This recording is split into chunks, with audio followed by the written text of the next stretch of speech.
Поразително е за една голема политичка партија да бара изговор и да го најде грешниот начин за да се врати во работата на собранието.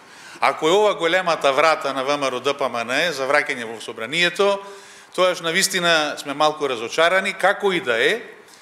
Барањето е сосема легитимно и всушност нам ни отвара простор да ги реафирмираме сите позитивни политики на оваа влада во последните 10 месеци.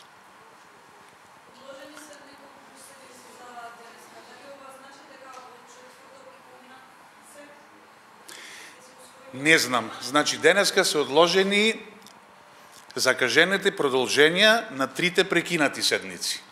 На тие седници останаа неколку закони кои претходно треба да бидат договорени и усогласени на работните групи.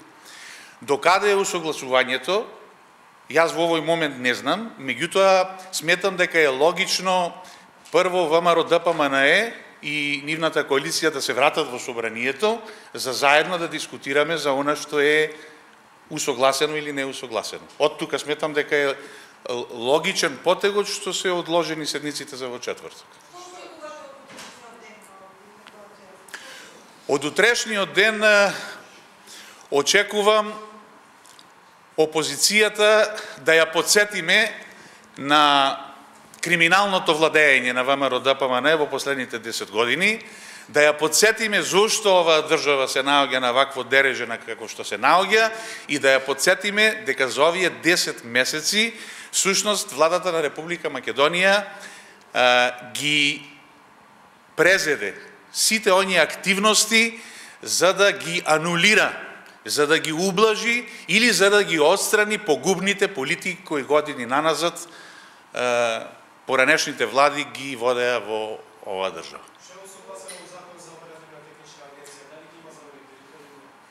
Не знам да ви кажам, усогласувањето е на ниво на работни групи, а работните групи се формирани од страна на политичките партии.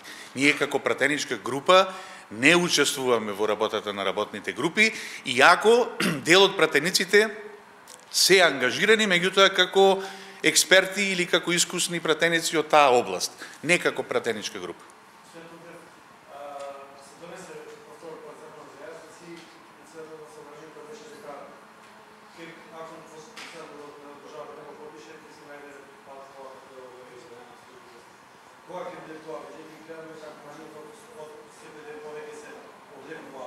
Не знам, за тоа ќе го прашате председателот на собранието, значи навистина ова е во негова ингеренција и во негова надлежност.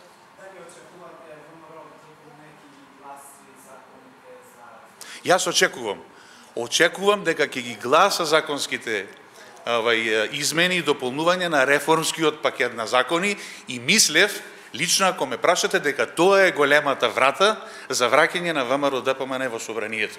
Затоа што Република Македонија презеде обврски и пред домашната и пред меѓународната јавност да го испорача планот 369, затоа што во сечи интерес на сите граѓани на Република Македонија се интегративните процеси на нашата држава во НАТО и во ЕУ. Заради тоа ние очекувавме дека големата врата ќе е токму тоа. Заеднички изгласување на пакетот реформски закони кои ќе значат за окружување, односно реализација на преземените обврски. Така што, да, очекувам дека опозицијата конечно ќе покаже конструктивност и дека заедно ќе успееме да ги усвоиме пакетот на реформски закони. Ние не добиваме гласови. Утре ќе ги прашате ВМРО ДПМНЕ колку гласови очекуваат тие да добијат.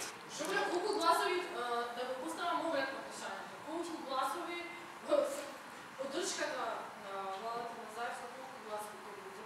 Колку гласови ќе бидат против барањето за интерпелацијата на правителството? Доволно гласови. Доволно. Дали официјално се известени за иницијативата на за Собранска комисија за случај на Не. Немаме никакви известувања, ни официјално, ни неофицијално.